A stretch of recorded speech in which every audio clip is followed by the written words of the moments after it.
बिस्मिल्लाहिर्रहमानिर्रहीम अल्लाहुम्मा सल्लि अला मुहम्मदिन व अला आलि मुहम्मद। अस्सलाम वालेकुम नाज़रीन, मैं हूँ आपका मेज़बान खालिद शमील और आप देख रहे हैं मेरा यूट्यूब चैनल। नाज़रीन, वज़ीर ख़ज़ाना पाकिस्तान इसहाक़ डार साहब ने अभी रिसेंटली एतराफ़ किया है कि पाकिस्तान में डॉलर की जो उतार चढ़ाव हुआ है इसके अंदर ना सिर्फ पाकिस्तान के 8 मालियाती इदारे बैंक इसमें मुलव्वस हैं, बल्कि बाज़ बाअसर अफराद भी अरबों रुपए इस धंधे में कमा चुके हैं। अगरचे स्टेट बैंक ऑफ पाकिस्तान ने 8 बैंकों को शोकॉज नोटिस जारी किया और उनके खिलाफ कार्रवाई की जा रही है, और बदकिस्मती से इन बैंकों में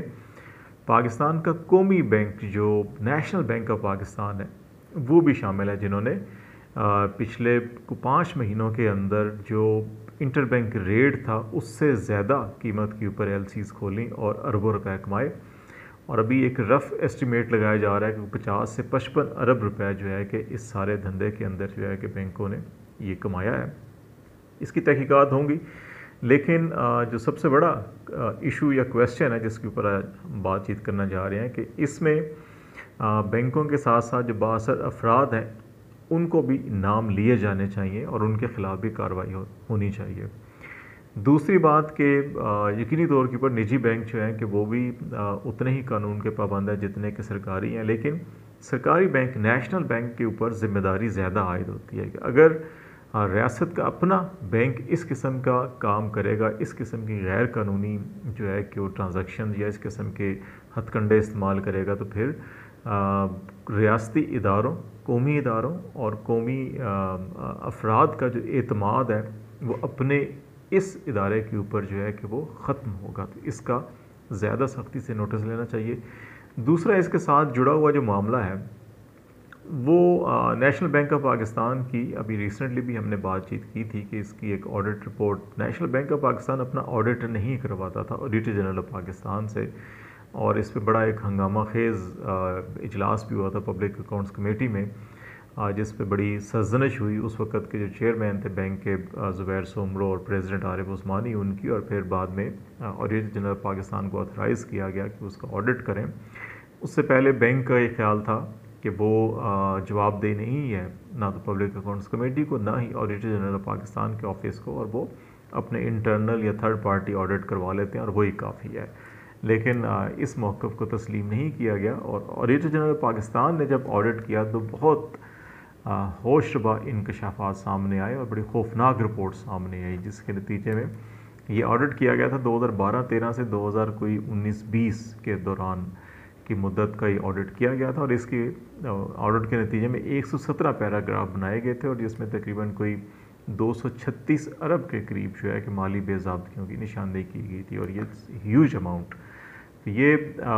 इस तनाजुर में बात की जा रही है कि इसहाक़ डार साहब अगर नेशनल बैंक के ऊपर या दीगर बैंकों के ऊपर या डॉलर की इस एलसी के स्कैंडल के हवाले से अगर तहकीकात हो रही हैं, तो ये जो ऑडिट रिपोर्ट है इनके पैराग्राफ्स को भी ज़रूर पब्लिक अकाउंट्स कमेटी सेटल भी करती है जहाँ पे माइनर्स गलतियाँ हों, लेकिन जहाँ पे संगीन मसाइल हैं वहाँ के ऊपर यकीनी तौर के ऊपर ज़िम्मेदारान के ख़िलाफ़ कार्रवाई करनी चाहिए। दूसरा, इससे जुड़ा मामला जो है कि एक तरफ बैंक जो है कि वो गैर कानूनी हथकंडे इस्तेमाल करके अरबों रुपए कमा रहा है, दूसरी तरफ जो है कि वो गैर कानूनी तरीक़ेकार इख्तियार करते हुए खरबों रुपए के नुकसान किए जा रहे हैं। और जुल्म की बात यह है कि जो नेशनल बैंक ऑफ पाकिस्तान से वाबस्ता वो पेंशनर जिन्होंने तमाम उम्र जो है कि इस बैंक में काम किया, खिदमत की, खून पसीना बहा इसकी मेहनत और तरक्की के लिए, वो पिछले 5 सालों से इंसाफ के लिए दर बदर की ठोकरें खा रहे हैं, अदालत का दरवाज़ा खटका रहे हैं, लेकिन उनकी सुनवाई नहीं हो रही। ये मामला उनकी पेंशन का है। जो नेशनल बैंक के अंदर एक फार्मूला है जिसके तहत पेंशन दी जाती है, और फिर पार्लियामेंट हर साल जब फाइनेंस बिल पेश होता है सालाना, तो उसमें सरकारी मुलाजमीन और जो कॉरपोरेशंस होती हैं हुकूमती इदारे, उनकी पेंशन में इजाफ़ा किया जाता है। लेकिन बदकिस्मती से नेशनल बैंक ऑफ पाकिस्तान के पेंशनर जो हैं, ना तो वो जो हाई कोर्ट ने और सुप्रीम कोर्ट ऑफ पाकिस्तान ने भी सितंबर 2017 में जो फ़ैसला दिया था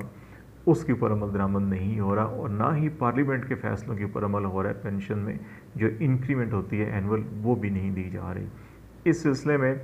जैसे मैंने पहले कहा कि हाई कोर्ट ने भी और सुप्रीम कोर्ट ऑफ पाकिस्तान ने भी फिर सितंबर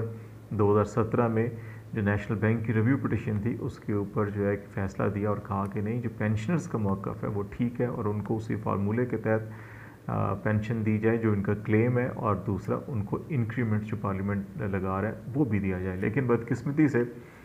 अक्टूबर 2017 में रिव्यू पिटिशन फ़ाइल की गई नेशनल बैंक की जानिब से, और उस रिव्यू पिटिशन की आड़ में अभी तक 5 साल हुए हैं कि मामला लटका हुआ है और ये फ़ैसला नहीं हो पा रहा। तकरीबन 12,000 के करीब पेंशनर्स हैं इस वक्त मजमूई तौर के ऊपर पाकिस्तान में, बैरून ममालिक भी बाज़ मुकीम है, और इनमें से तकरीबन 3,000 के करीब जो है कि वो बेवा ख़वातीन हैं जो फोत हो गए हैं, बुज़ुर्ग शहरी पेंशनर्स, उनकी जो बेवा हैं वो पेंशन हासिल करती हैं। इस इंसाफ के असूल की राह में तकरीबन 700 के करीब पेंशनर जो हैं कि वो जाँ बाग हो चुके हैं, लेकिन वो उनको उनका जो बुनियादी हक था वो नहीं मिला। अब इस सारी सूरत हाल के अंदर जो नेशनल बैंक की जो पेंशनर्स की एक्शन कमेटी है, और फिर ओवरसीज़ की भी एक इनकी एक्शन कमेटी और एक ब्रांच है, उन्होंने प्राइम मिनिस्टर शहबाज शरीफ साहब को, वज़ीर ख़ज़ाना इसहाक़ डार साहब को और स्पीकर नेशनल असम्बली को खतूत लिखे हैं। इससे पहले स्पीकर नेशनल असम्बली से अप्रैल में एक वक्त में भी मुलाकात की थी नेशनल बैंक के पेंशनर से, और स्पीकर नेशनल असम्बली को यही कहा गया था कि जो पार्लियामेंट ने इजाफा किया एटलीस्ट उसको तो लागू किया जाए, और ये पार्लियामेंट की तौहीन है, जो पार्लियामेंट जिस चीज़ की मंजूरी दे रही है वो नेशनल बैंक की इंतज़ामिया उसके अमल नहीं कर रही। हालांकि इसको सबजुडिस करार देकर अमल नहीं किया जाता, लेकिन 2017 में नेशनल बैंक की उस वक़्त की प्रेसिडेंट ने जो पार्लियामेंट में इजाफा दिया गया था पेंशन का, उसको जो है इन्फोर्स किया था उन्होंने। 1 साल ऐसा था, लेकिन उससे बाद अभी तक ये नहीं किया जा रहा। तो ऐसी सूरत हाल में इन्होंने प्राइम मिनिस्टर फाइनेंस मिनिस्टर से ये मुतालबा किया गया है, इन दोनों एक्शन कमेटी एसोसिएशन ने जो अपने खतूत लिखे हैं, और उनसे कहा है कि जी कि इस पे फौरी तौर के ऊपर हमदर्दाना गौर किया जाए और इन बुजुर्ग शहरियों को इनका हक दिया जाए, और नेशनल बैंक की इंतज़ामिया को मजबूर किया जाए कि वो सुप्रीम कोर्ट में अपनी रिव्यू पिटिशन में अपने जो लीगल काउंसिल हैं उनको इंश्योर करे या तो वो पेश हों, क्योंकि बीमारी की वजह से वो पेश नहीं हो रही, जिसकी वजह से ये मुसलसल इल्तवा में मामला जा रहा है। और दूसरा जो डिमांड की गई है वो ये डिमांड की गई है कि जो लीगल चार्जेस अकाउंट है उसका ऑडिट करवाया जाए, कि इनका पूरा एक अपनी लीगल ब्रांच है, उसके बावजूद जो लीगल काउंसिल हायर किए जाते हैं बाहर से और उनको भारी मुआवजे देकर जो है कि इस किस्म के मुकदमात के ऊपर असरअंदाज हुआ जाता है कि डिले टैक्टिक्स यूज़ किए जाते हैं, तो उस पर इन्होंने कहा जी किया जाए। और फिर 2012-2020 की जो ऑडिट रिपोर्ट ऑलरेडी पब्लिश हो चुकी है उसके ऊपर भी कार्रवाई का मुतालबा किया गया। और मेरा ख्याल है कि अगर इसहाक़ डार साहब ये एतराफ़ कर रहे हैं कि डॉलर स्कैंडल या डॉलर स्कैम के अंदर मैनिपुलेशन की गई और नेशनल बैंक भी उसमें शामिल है, तो मेरा ख्याल है कि सबसे पहले वो निजी बैंकों के ख़िलाफ़ ज़रूर कार्रवाई होनी चाहिए, स्टेट बैंक को मुतल्लिक़ा क़वानीन के तहत कार्रवाई करनी चाहिए, लेकिन सबसे पहले वो नेशनल बैंक के अंदर भी अपने घर को इन ऑर्डर करें और इसके अंदर जो ऑडिट ये रिपोर्ट शाया हुई हैं इसका जायज़ा लें, इनके जो ज़िम्मेदारान हैं उनके ख़िलाफ़ कार्रवाई की जाए। और दूसरा, इन बुज़ुर्ग शहरियों के लिए ज़रूर हमदर्दाना गौर करें कि इनका जो मामला है या तो कोर्ट से अर्ली हेयरिंग की दरख्वास्त की जाए, या फिर जो है कि उनको एटलीस्ट जो पार्लियामेंट ने मंजूर किया है उनकी पेंशन में इजाफा वो दिया जाए। और स्टे ऑर्डर भी नहीं है सुप्रीम कोर्ट की जानिब से जो रिव्यू पिटिशन है, तो इसलिए उनको वो इजाफा दिया जा सकता है। लेकिन इस मामले के ऊपर अगर रिव्यू पिटिशन पे अर्ली हेयरिंग कर ली जाए या रिव्यू पिटिशन वापस लेके इसको आउट ऑफ कोर्ट सेटलमेंट भी की जा सकती है, यूनियन एक्शन कमेटी और बैंक इंतज़ामिया और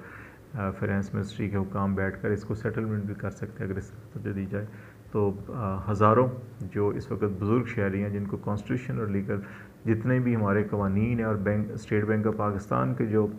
क़वायद व ज़वाबित हैं उनमें भी बुज़ुर्ग शहरियों को तरजीह दी जाती है, तो इस मामले को भी तरजीह बुनियादों पर हल किया जाए। तो यकीनन